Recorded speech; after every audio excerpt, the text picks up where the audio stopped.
Thank you, everybody. Welcome to another episode of Inspiring Women Today TV. I am your host, Rodney Miles Tabor, coming to you from sunny Cape Canaveral, Florida. The weather's turning nice here. It's getting hot. We've got more time on the beach. So that's a good thing. The book is Inspiring Women Today.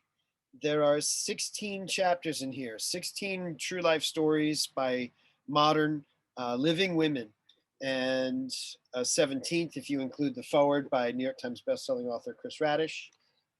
This has been a passion project. I talk in other videos and the launch parties on the channel about why a guy came up with this project and decided to do this. And it's been very fulfilling, very rewarding. It's incredible to have the book out now. Highly recommend it. I think there's something in there for everybody, no matter where you are. If you're going through something, or if you just want a little motivation, or to expand your horizons. And that in particular is relevant to our talk today. We've got a special guest today, someone I've known for a very long time. I do want to mention also that you can get the book on Amazon, of course. It's Inspiring Women Today, True Stories of Real Women, Volume 1. If you like, you can get that on Amazon, Barnes & Noble. If you go to inspiringwomentoday.com, you can get this. This is a smaller version. We took 3 of the stories from the main volume and published them as a smaller book. This is a print edition, of course. This is Volume A. We do offer that for free as an ebook and as a PDF at the website. So if you want to just try it out and get a feel for it, you can do that. In the meantime, I'm very excited. I guess I don't talk about it too much, but 10, 11 years ago, I reinvented myself. I was a real estate broker in Florida, and the bubble burst out there. And I had to make a choice, and I decided to reinvent myself as a writer. My father encouraged me, actually. And I bring this up because that's about how long I've known today's guest, Lauren Clemett. I met her through another small publisher where I was starting to get some business, and we ended up working together on a project. We really hit it off. I really admired and respected and enjoyed working with her and the things she was doing and her book. Matter of fact, that's a nice segue for me to mention her book right now, Selling You. She has several books. This is, I would consider, a good place to start. Become well-known, well-paid, and wanted. Personal Branding Practical Guidebook. Now, I knew Lauren's expertise from helping her with her book in terms of editing and the production and getting the book done. It would be actually years later in her chapter in this book where I got what I thought was a rare, nice opportunity to get to know her better on a personal level. And I want to say her chapter in here is titled Audacious, and you'll understand why when you read her chapter. There are chapters in this book that will pluck you from the jaws of misery, give you hope when it seems like there is none. One of the things I like about Lauren's chapter in particular, it expands your horizons. It's a bit of history, it's a bit of geography, it's a bit of it's a whole bunch of marketing expertise, and just a really fascinating career. And if you have a goal such as becoming a speaker, rebranding your individual professional practice or your business, particularly launching your dream career, the very first and only place I would send you is to Lauren, and we'll talk about that. So no further ado, I want to bring her on, my good friend and colleague and branding expert, Lauren Clemett. Thanks, Lauren, for being here. Well, what an intro. Thank you. It's awesome to be here, Rodney, as always, working with you. And thank you so much. All those years ago, I remember you working with me, excuse me, on that book. And yeah, I mean, I think that launched in 2014 or something like that. It was it seems a long time ago and just yesterday, both at the same time. So, which is very, very cool. And it's Right. been an absolute pleasure working with you over the years. We've helped launch a number of books together with a number of my clients, and I've seen the work that you've been doing. And this particular project has been extraordinary. I love the fact that you keep sort of saying, which I find hilarious, why on earth did a man do this? It's about inspiring women today. But your story is fabulous. And having now met your mum and your lovely wife and learning more about you as well, it's been a lovely journey for me as well. Awesome. Well, thank you. It's very, very mutual, actually. Uh, yeah, and it's been a cool opportunity. It's amazing. You can go through projects together. You go through all those years, but I really, when we sat down to do our first interview for Inspiring Women, um, I thought, wow, this is really cool. I feel like I know you, but definitely got to know you better through your chapter and through your interview. I'm still trying to, as a writer, trying to how to figure out how to phrase this best. There are stories in this book, real life stories, real life experiences about women who have survived cancer, abuse, uh, donated a kidney to practically a stranger. Um, there are a few that accentuate more of maybe the positive in a way. Um, one of the first things that struck me about your story, your life story, is just your bravery in the world. You're at a young age to strike out and travel the way you did. Um, that was something I had considered and dreamed of and didn't do when I was younger. I did a little bit, but that must have shaped you in ways to see the world the way you did, backpacking and uh, really as a young woman out on your own. Is that about accurate? Yeah. Yeah, absolutely. It's funny, actually, you mentioned the geography aspect of it, because everybody in Australia and New Zealand love to make fun of the fact that most people in America have no idea where we are. If you asked Americans to pinpoint where New Zealand is, they'd put us somewhere near Finland or Sweden or somewhere in Wait a minute. Europe. Wait a minute. Are you saying there are places other than the United States? Oh, of course not. You Okay. stay. I know how isolated we are. It makes me appreciate it more. And physically too, people don't leave the continental United States very often. So something like this Yeah. is inspiring, I think.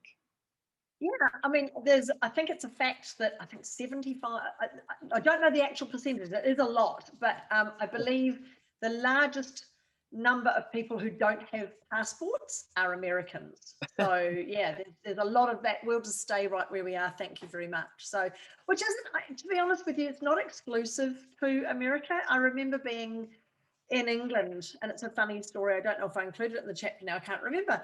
I was working in the first and last pub in England, right at the very bottom of England, the very end, which is hence why it was called the first and last pub, in Cornwall in England. And I once was living in a house where there was a local woman, a guy who grew up in Kenya, and his schoolhouse was the house that they used for Meryl Streep's house in the movie Out of Africa.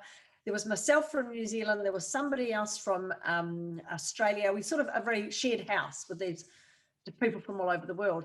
And he told us a story one day. He came back from work and he was selling, I think he was selling radiators for cars, which is a very strange thing. But anyway, that's what he was doing. And he came back with the story that he had visited a local garage and spoken to a Cornish man, and he'd gotten to know him a bit more, like we did in the book, about where you came from and so on. He mentioned Kenya and so on. And the Cornish guy said, oh, you're very brave, traveling all that way from Kenya to come and live in England. And he asked this local man in Cornwall, well, how far have you ever traveled? And his response was, oh, I've been as far north as Truro.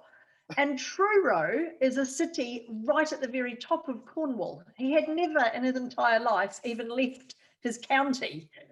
So, and there we were sharing a meal in this house where there were people from all over the world. Wow. So yeah, it is extraordinary, isn't it? How I think it's nice that you think I'm brave. I think I just wanted to see the world. I think I was living in New Zealand, which is the arse end of nowhere. There's not much further south you can go unless you hit Antarctica. And my parents were from England, and they told me a bit of history about the place, and I was ready to go. So yeah, awesome. That's true. They 10 penny. Is that Mm.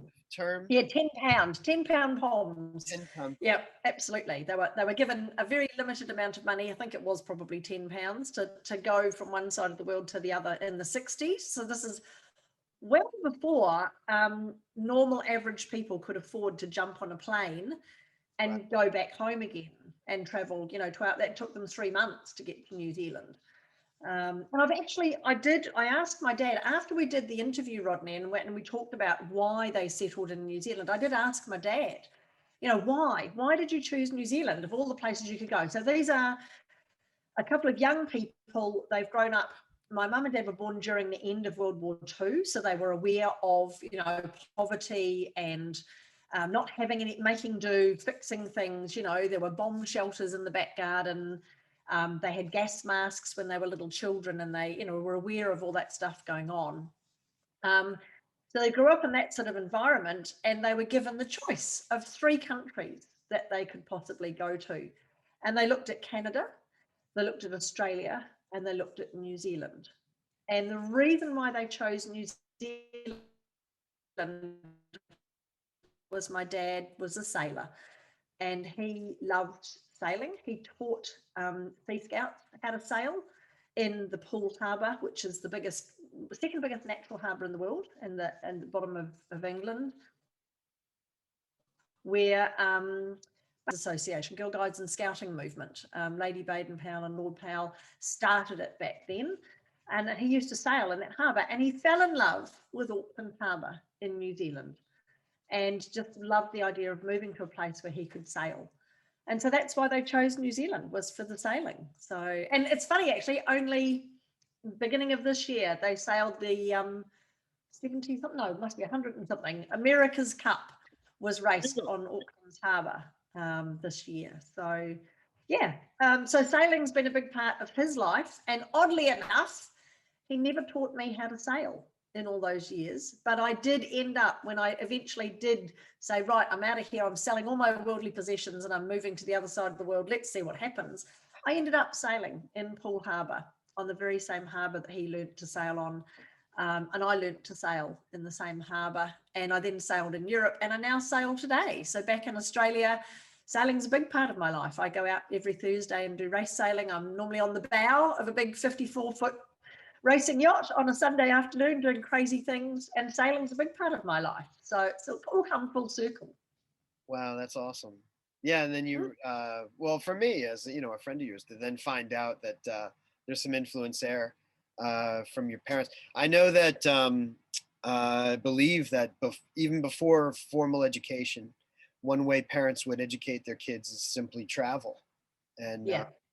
I think that's I don't know if it's neglected or it's not as valued, but I think it's terribly valued. My wife and I talk about the few trips we were able to, we managed to take our daughter on. You expand their horizons, you can expand your own horizons. And then today, in an age where maybe even more so now after what we've been through in the last year with COVID and working remotely, I think it always amazed me why more people don't choose where to live and design a life rather than there's still some of this go where the work is kind of thing, which I understand, but it really is inspiring, and it's way up there for me, travel. So I think that that's inspiring, and to when you do get around, I really liked in your chapter you kind of gave me a primer on not just your own history, but the relationship with New Zealand and the Aboriginal people. Was like a tour, like a virtual tour with a history lesson. It tells me that you value where you live, that you would say you're an Australian at heart. I'm sure. Yeah, absolutely. And it's something it's funny, we were talking about it just the other day with a client of mine that we work with. They're twin sisters.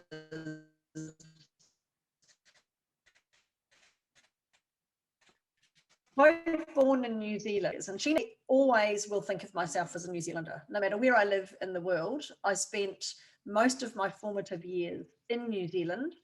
I unfortunately grew up in an era, I think they taught us a little bit of Maori language, but not like they do today. Today, it's part of the curriculum that everyone in school, all the children that go through kindergarten and school learn Maori, which is awesome. So they're learning about their culture, they're learning about the tangata whenua, the people of the land, you know, the fact that family is so important. And still, if I was living in New Zealand, like this is, I think, the secret, isn't it, Rodney?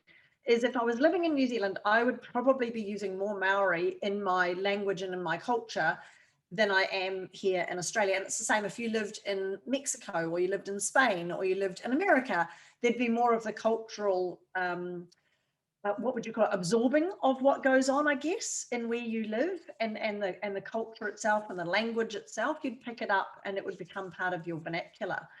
So yeah, things like the All Blacks and the haka, and you know, when you hear the national anthem, and you know, whenever anyone is in, like at the moment, there's a couple of amazing IndyCar drivers who are doing amazingly well, and they're from New Zealand. You know, whenever there's any talk about who was the first man to climb Mount Everest, he was definitely a New Zealander. You know, everybody who's a New Zealander will take the small wins, you know, any opportunity. And it's funny, it's a country of, you know, 5 million people, and we on a regular basis punch above our weight and do these extraordinary things. And I'm quite proud of that, you know. And living in Australia is very fun because we love to have a crack at each other. Australia and New Zealand is this whole across the Tasman Sea, across the ditch, they call it, you know, this whole trans-Tasman rivalry that happens.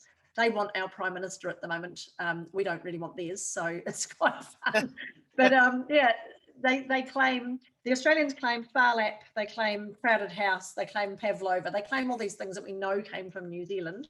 Right. So yeah, there's lots of fun that goes on with that. But no, it's a very proud heritage, I think. And even though my parents were English, my history is quite definitely European.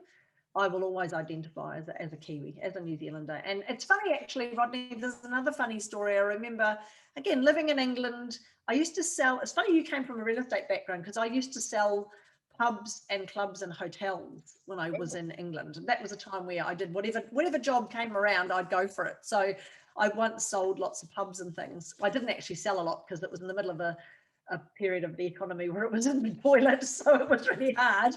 But I remember being out in the middle of nowhere, probably somewhere in Hampshire or Dorset, and the hedgerow, the sides of the roads with these huge tall bushes that grow like hedges, they call them hedgerow, along, and these tiny little narrow roads with no white line in the middle, just like you have to decide which side of the road you're going to drive on, basically. And I was a bit lost, and so I stopped the car and I was just looking at a map, and I heard this New Zealand accent going, "Are you lost?" And I went, and he was up the telephone pole fixing the lines. He was a linesman working on the electricity and so on.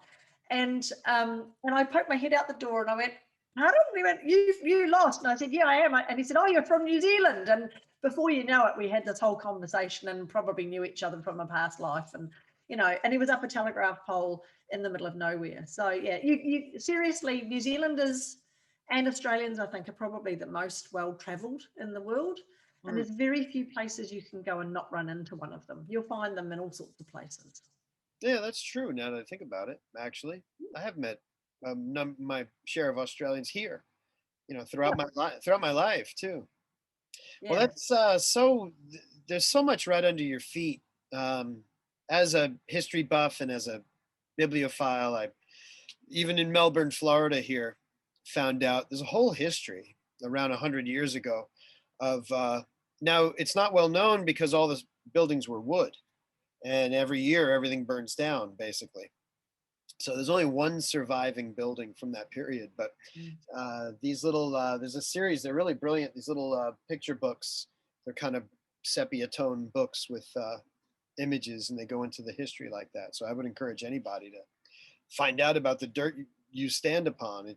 can be amazing, actually. And it's very rich. And that's what I liked about your chapter. It's very rich. I remember if there's a mention of something that most readers may not be familiar with, I like to throw a footnote in there and add a little bit of, to the tapestry of the read. And again, yeah, I think your chapter is one of the funnest. It's one of the most enjoyable and one of the most uh, uh, worldview expanding, actually. So now, if we fast forward a bit, I know I was also intrigued. I really enjoyed that when we talked about your professional history with large corporations, branding. You have a long, successful, lucrative track record in branding and marketing with, I think, the largest agency in the world. And and here you are, you and your partner Annette, who, by the way, Annette has a brilliant book out, How to Eat a Shit Sandwich and Keep Smiling. That's a mind expanding book as well. Definitely check that out because I got to read it, and then it's the pages flow. So fitting partner for someone like my friend Lauren Clemett and the Audacious agency.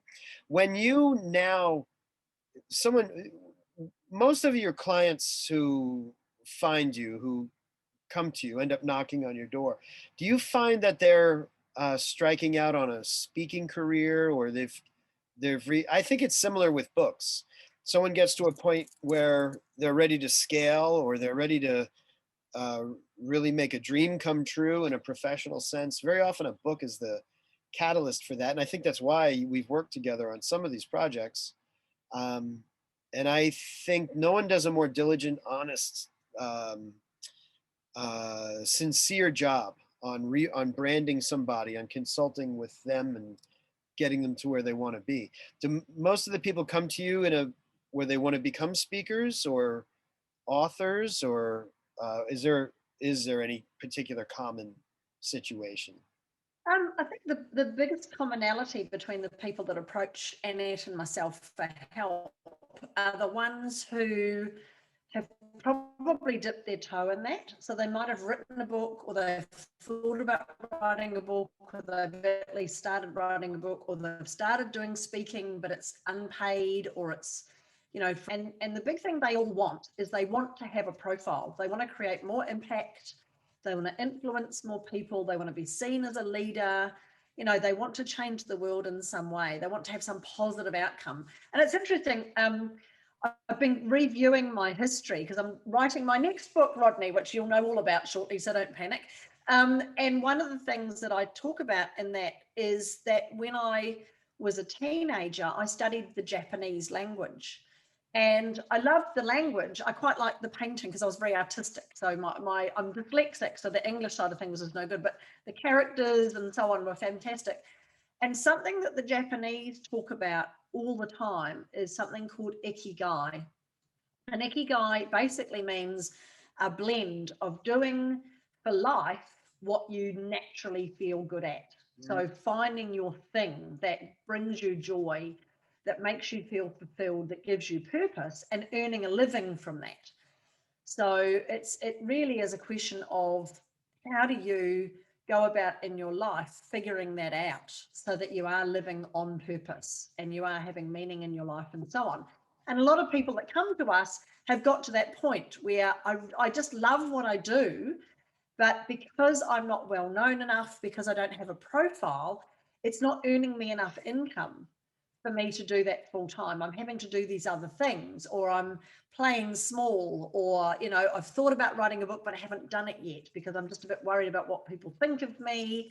I don't have a profile. I haven't got this level of credibility out there. I need to build my profile. So that's what they're looking for from us. So we help them get their brand clarity.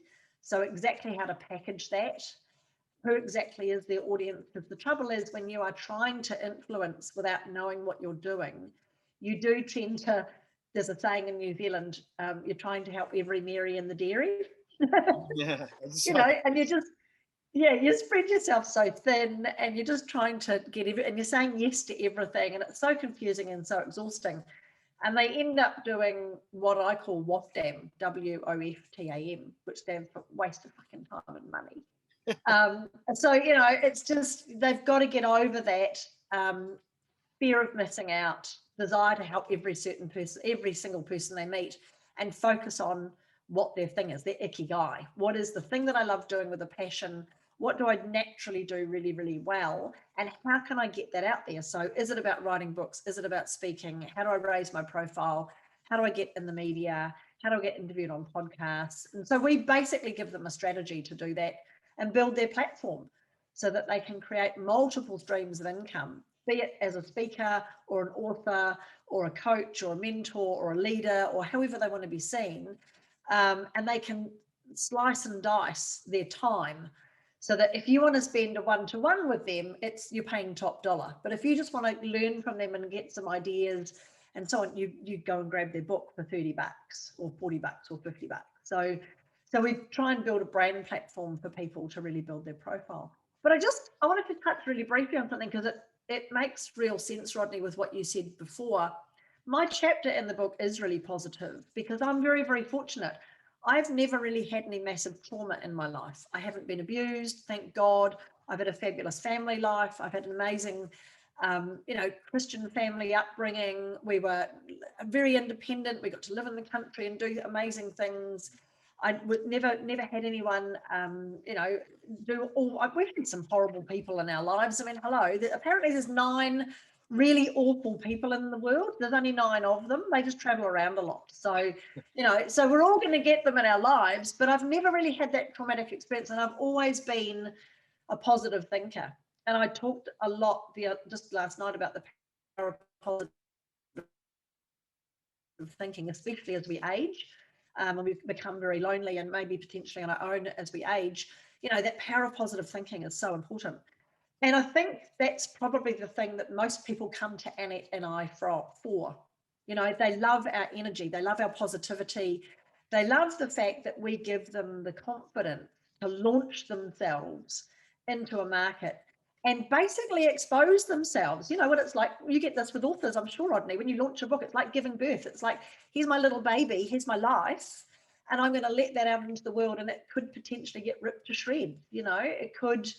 The more you stick your head up, the more you poke your head above the rest of the crowd, the more you're going to get, the trolls and I don't know when this goes to air, but just recently we've had, Osaka, the tennis player, in the news. I don't know whether you're a tennis fan, but I'm a sports fan, so I follow all sports. She's just withdrawn from playing in the French Open because of the fact that her mental health wasn't good and she could not deal with the media interviews. And the trouble was, by saying to the organizers of that event, I will not do a media interview, she got fined. She got fined hundreds of thousands of dollars for not showing up to do media interviews. So what was her choice? Was her choice, well, I know I'm a famous tennis player. I know this is the life that I've bought into. I know I signed a contract that said I have to turn up to these media. I have to turn up and show up and be me. But if it's not good for my mental health, if I'm not feeling it, if I'm really struggling, I've got depression and anxiety and I'm struggling with this, how do I distance myself? So she just withdrew. So it's a really interesting situation where you want to be an influencer, you want to stand out, you want to be known, you want to create an impact. But at the same time, there's all these fears and these worries and these concerns that people have. So I think probably, Rodney, that's what most people come to Annette and I for, is we give them a system and a platform and a structure to do it, but we give them the confidence to stand up there on a stage and say, yes, this is me. I did this and I'm worthy. Yeah, and I like to think that's something our practices have in common. I want very sacred to me when somebody comes to me with their book project. There's no not special book project. It's somebody, somebody embarking on even if even fiction, on anything, just the idea to create a book and put it out there. And I see that as maybe a slice of what you and Annette do. And so I can appreciate the value. I've actually learned a couple of the things, and I think I'm betting these are true for you in your practice, that the process itself not only can be enjoyable, and I think it surprises a lot of people, um, the process of getting there, of working with you or working on your book, um, can be exciting and enjoyable. But beyond that, it can be very enlightening. I've had one of the first book projects I worked on was with a woman who was an executive coach, and she had done so for 25 years. And she was a pioneer. Um, Cynthia Freeman, actually. The Power of Done is the book. And what kind of amazed me was she came with and I'm sure you have clients like this. There's different types of clients, and she was particularly organized. She had everything mapped out as an outline, and then she turned it on its side on a sticky board, and with little post-it notes began and filling in the content for each chapter. So it was very structured, it was very organized, and there's different various ways to write a book or do anything, but as structured and as known as it seemed, the thing that I thought that I took from that process with Cynthia was in going through and now smoothing it out and deciding, just the process of like, well, this goes here and this goes here. Uh, it actually, she was having epiphanies. She was having ahas and realizing, oh, this is more important than this. And this goes here. And it may not have been major, but it was some straightening out. So I'd like to mention that to people too. When you're considering having a book done or talking to somebody like Lauren or talking to Lauren and Annette, that there are things in store when the process is handled correctly that you might not expect. And you can have some nice ahas about your purpose in life and what you want to do. And I'm very proud to be in a business where you and we help people realize their dreams. Yeah, absolutely. And I think you're a lot more gentle with people than I am as well, Rodney. I agree with you. There's no such thing as any project that's not worthy. But I'm quite tough on people where I'm always asking them why. What's the purpose of this that you're doing? You know, if you're going to launch a book, if you're going to be a speaker, if you're going to create an online program, if you're going to go out there and be a leader of your industry, why? You know, if you're going to enter an award, what are you going to do with it? So I think there's a big thing there in terms of purpose, and it comes back to that ikigai. But I like what you're saying, and I think that's what I hope that my chapter in Inspiring Women Today does. I mean, that's the title of the book, is Inspiring Women Today. And I do think that women do struggle from something a little bit more than men do. And I call it having that itty bitty shitty committee that goes on in your brain and tells you you're not worthy. No one wants to hear my story. You know, any minute now, someone's going to find out I'm a fraud, all that sort of stuff. That, you know, we're our own worst enemies. And if you listen to that committee, those little voices in your brain too much, you'll stop yourself doing anything. So I think you're right, Rodney, that the number one thing that, regardless of whether it's about writing a book or being a speaker or just getting yourself out there and growing your profile, you have to be committed to a purpose. You have to decide, what is my reason for doing this? And I know Belinda, who's in the book, has got an amazing goal of, you know, of helping 1,000,001 people to be better off in life. And, you know, just her whole goal is extraordinary. So whether you set it out as a goal or whether you just have a purpose and an alignment that you go, this is what I'm meant to do, this is my natural state. And I know from my point of view, my favorite place in the whole world is on stage. I love speaking. I love telling stories and being a speaker. That is my favorite place in the world. I just love, and most people, there's a lot of people out there, that's their biggest fear in life, is public speaking. I'm the opposite. I'm like, get me out there. I'm just going to have fun. And I'm working right now to really boost my speaking career. And that's how we met, Rodney, was through me learning to be a speaker and learning that I needed to have a platform. I needed to have a methodology. I needed to have a process that I could share from stage that people would go, wow, I can apply this to my life and I can learn something from Lauren and apply that to my being and my purpose and the way I run my business and what I do, and find my niche. And it's been really fun to be able to package that into a book. And I'm always excited about where it's going to take me next. Who knows, Rodney? I'm really looking forward to traveling again. I'm looking forward to sitting on the beach with you and having a beer. I cannot wait for that to happen. Yes. And I've really loved the travel I've done in the States and the history and just amazing people. So I'm looking forward to that, but I'm more excited than ever about really helping navigate people through finding their brand and packaging their expertise and getting it out there. It's such an exciting time to do it. Yeah, and another note, and the thing I've learned that I learned years ago is if you're watching this video and you've thought to do this, to write a book or to brand or to get into speaking, or if you feel any kind of impulse, and then you have the City Bitty Shitty Committee kind of knock you down from it, can promise you something, having been a book collaborator with various authors over more than a decade now, you don't know how much you know. Not until you try to write a book or try to teach it, or you will be surprised. And that applies to your personal story, the things you've been through. Take Lauren here as a good example. Brave people don't realize they're brave, and that may be one of the things that makes them brave. And when you fight through that, that might be courage instead. But Yeah, the other, we know we're insane. We just don't think we're brave. that's right.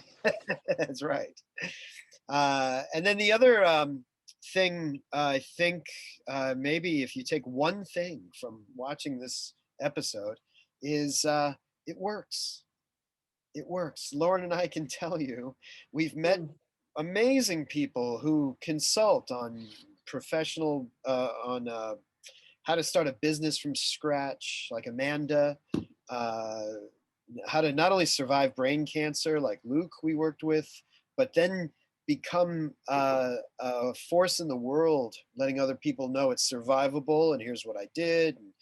Or recently, how to take what you've learned and share it with others so that they create healthy, stable relationships.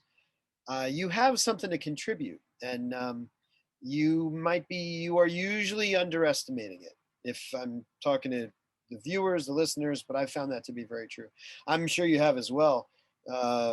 And makes it exciting for Lauren and I, because when we work with a client, this gets kind of pulled out, and people, it's a very exciting, rewarding thing.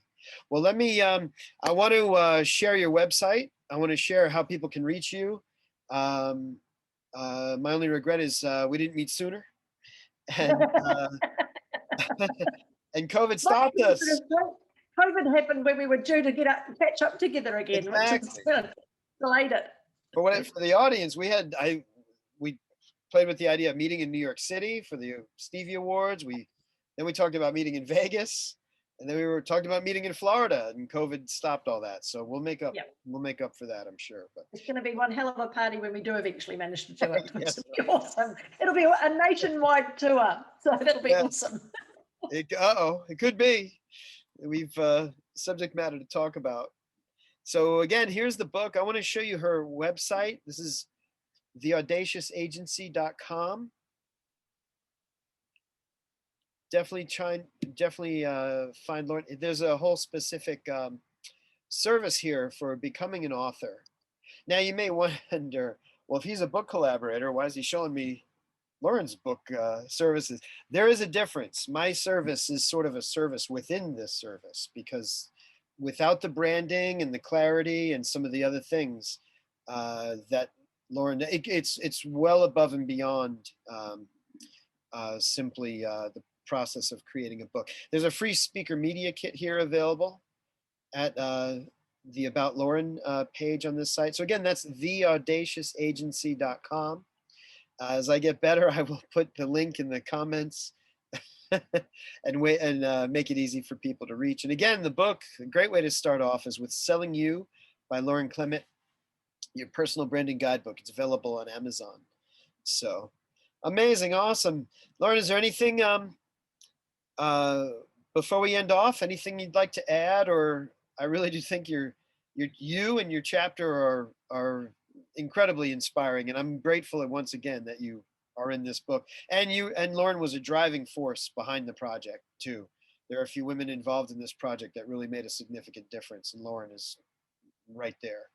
So I'm grateful, always be grateful for that. Anything else you'd like to share before we? You said everything, Rodney. Thank you. I think I guess the last thing maybe to leave people with as listeners, especially if you are one of those people who's listened to this and gone, what you mean, my expertise and my experience is valuable to other people, and maybe I do have something to share with the world, is absolutely follow exactly what Rodney says, and follow his advice, and don't let anybody stop you from getting out there. The world absolutely needs your skills and talents. There's no underestimation on how many people's lives you can change if you just get out there and write a book or speak or grow your profile or grow your influence or create an impact. It doesn't need to be a lot. Like you said, Rodney, it doesn't need to be a mammoth effort. It's just a case of getting really clear on the impact that you want to have, really understanding who it is that you want to help in the world, and making it happen. Just taking those little bites of the elephant, one step a day, and start formulating your ideas. Talk with Rodney, meet with the people, read this book, Inspiring Women Today, and get some ideas of what especially women have done in their lives and what they've done in terms of pivoting their their lives and the challenges that they've had, and really get used to the fact that you do deserve to be well known, well paid, and wanted. You need to step into the spotlight to be seen and noticed, and no one's going to put you there except you. So make sure you become your best cheer squad, and you just get out there and do it. That's perfect. And no one is a better guide than on that journey than Lauren, actually. And you mentioned elephants. I have to share this because I love this photo. Yeah, look at that in Thailand. That's Thailand. That was Thailand. Yep, with my husband. Awesome. Love it. And another place we'd love to go back to and can't at the moment. So can't wait to do that. There's some extraordinary places in the world that you can go and see. But again, it's about having impact, isn't it? We ended up sponsoring a couple of those elephants for a few years after that, which is a lovely thing as well. Oh, wow. Awesome. Well, thank you, Lauren. I want to tell our watchers, our readers, we scratched the surface of her story. Her chapter is a narrative.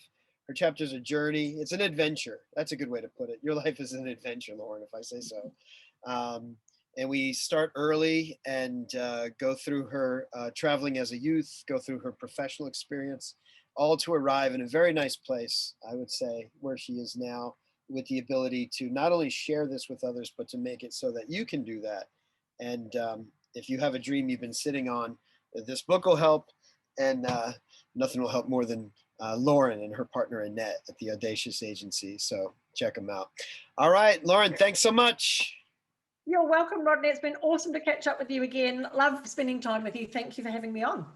Likewise, always. Thanks, everybody. Have an awesome day.